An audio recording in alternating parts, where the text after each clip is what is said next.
լուծման հնարավորությունները։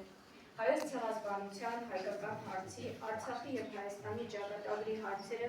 Իսահակյանի նամակներում ունեն առանցքային նշանակություն, հուզական խորությամբ ու քաղաքական գնահատականներով հագեցած։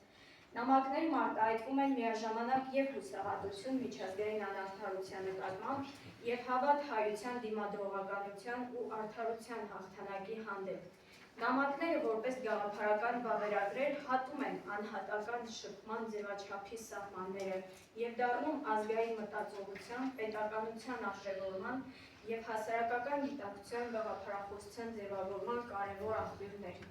Իսահակյանի նամակներում տեղ գտած վերլուծությունները, կանխատեսումներն ու կոչերն ունեն ռազմավարական նշանակություն, առանց չափազանցնելու։ Նրա դիրքորոշումները կարող են դառնալ ուղենիշ նաև ժամանակակից ընթերցողի, քաղաքագետի, մշակութաբանի համար։ Սովետական շրջանի քաղաքական պայմանները, որոնք հանգեցրին գրաքննության ու մտավոր դաշտի վերահսկման, զգալիորեն սահմանափակեցին Իսահակյանի ազատ խոսքի հնարավորությունները, փոխելով նամակագրության բովանդակությունն ու հասցեատերերի կազմն ու աշխարհագրությունը։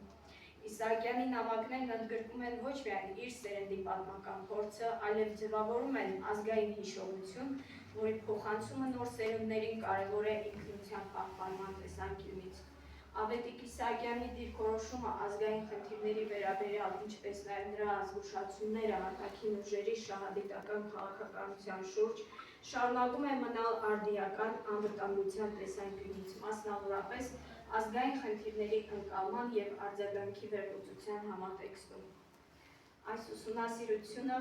ամենայն դեպս ինձ համար հաստատում է, որ Ավետիք Իսահակյանի նամակագրությունը պետք է դիտարկել ոչ միայն գրական, այլև ազգային մտածողության, պատմական արդարության, ինքնության պահպանման և գաղափարախոսության ձևավորման համատեքստում, ինչը շարունակաբար պահանջում է գիտական, կրթական և հանրային ուշադրություն։ Թեման շատ ծավալուն է, հոդվածի մեջ փորձել եմ ավելի մանրակրկիտ ներկայացնել, կանգ չեմ առել հայտնի այն փաստերի վրա, որոնք բոլորին շատ հայտնի է, որ Իսահակյանը նաև Նեմեսիս օպերացիայի անդամ կազմակերպիչ էր և այլ հայտնի փաստեր։ Շնորհակալ եմ ուշադրության համար։